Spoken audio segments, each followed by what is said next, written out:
Hello everyone, and welcome to Mr.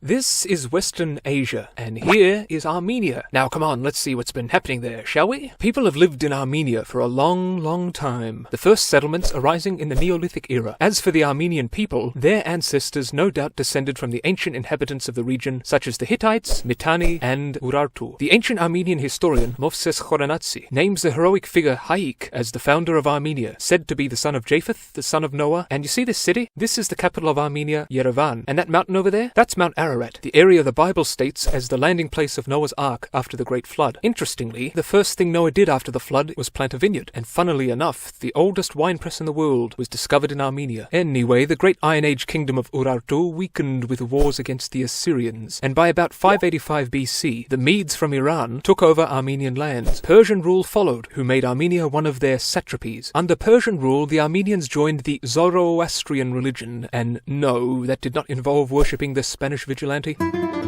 Alexander beat the Persians, and Armenia later became subject to the Greek Seleucid Empire, but retained a lot of freedom. When the Seleucids were beaten by Rome, the Armenians fought for their freedom, which Rome allowed, and Artaxerxes I founded a dynasty that would reign for 2 centuries. The kingdom of Armenia reached the pinnacle of its power under Tigran the Great, who took Syria and conquered Phoenicia and big bits of Persia and Anatolia, so Armenia ended up enormous under his rule. Also very rich and splendid. But then he got tangled up in war with Rome. Tigran was finally defeated by Pompey the Great, but was allowed to keep ruling, just not over the lands he'd conquered. Why? Rome wanted them. Over the next few centuries, Armenia was often a battleground for the forces of Rome and Persia, and sometime in the 1st century, tradition tells us, Thaddeus and Bartholomew, 2 of Christ's disciples, brought Christianity to Armenia. In the year 301, Armenia officially adopted the Christian faith as the state religion, the first country ever to do so. This beautiful building here is Etchmiadzin, the oldest cathedral in the world. Amid the chaotic times of constant invasion and foreign occupation, Armenian national identity was solidified by the scholar Mesrop Mashtots, who invented the Armenian alphabet and ushered in a golden age of Armenian literature. In the late 4th century, Armenia was divided between Byzantine and Persian rule. Armenians did better with Byzantium, many becoming generals and even emperors, but the invading Arabs eventually snatched the land for themselves. In the 880s, Armenia under Ashtot I kicked the Arabs out and restored the Armenian kingdom, which had its best and grandest days under Ashtot III, but ended up conquered by Byzantium in 1045. Then the Seljuk Turks appeared and took over. Many Armenians fled to other lands. Centuries passed, the Mongols invaded, and Armenia was later viciously fought over by the Turks and Persians. But whoever won what battle, the Armenian people suffered either way. Even when agreeing on their borders in treaties, clashes continued and new treaties were made, and clashes continued, and so on for centuries more. But the Armenian church kept the people together and gave them hope. Then, in 1804, Russia marched south and began crushing Persian forces and gobbling up their territories, including, in 1828, eastern Armenia. Russian rule welcomed Armenians back to their homeland. Meanwhile, many Armenians in the Ottoman Empire to the west, despite discrimination, were organizing nationalist movements and also thriving and amassing considerable wealth, much to the anger of the Turkish majority. Sultan Abdul Hamid II did not want these Christian Armenians doing well while his own empire decayed, and officially approved massacres of Armenians by the Kurds and other tribes. Armenians fought back and were met by the Hamidian massacres, where thousands of Armenians, Assyrians, and Greeks were butchered across the empire. Up to 300,000 were killed. But this was chicken feed compared to what followed. The Sultan himself was overthrown, and the Young Turks took over, wanting to reform and westernize the crumbling Turkish world. But any hopes of the minorities were soon dashed to pieces, and things only got worse. When Turkish Minister of War Enver Pasha's attack on Russian forces in 1914 totally failed, he blamed the defeat on the Armenians, who were literally accused of colluding with Russia. Jihad was proclaimed against Christians, and the Turks initiated the infamous Armenian Genocide, involving mass killings and executions and starvation and deportations and death marches into the Syrian desert for women, children, the sick, and the elderly. All told, some 1.5 million Armenians were massacred, and the lives of the survivors ruined forever. Back east, in 1918, Armenia finally formed its own country, and it lasted for 2 years, as Russia swallowed it up again. Russia had turned communist after its revolution, and life was hard and repressive, especially under Stalin. And if you dared even whisper something slightly pro-Armenian, you would be bundled off to Siberia. Then there was a hideous earthquake. Independence finally came in 1991. Armenia won a war against Azerbaijan, and stepped onward despite corrupt politicians to make their nation a better place. And I think they've done a pretty good job. Let's hope Armenia's future is brighter. Their people have suffered horribly, but still given so much in science, art, music, sport. They're also really good at chess. What do you think lies ahead for Armenia? Comment below, but for now, bye-bye!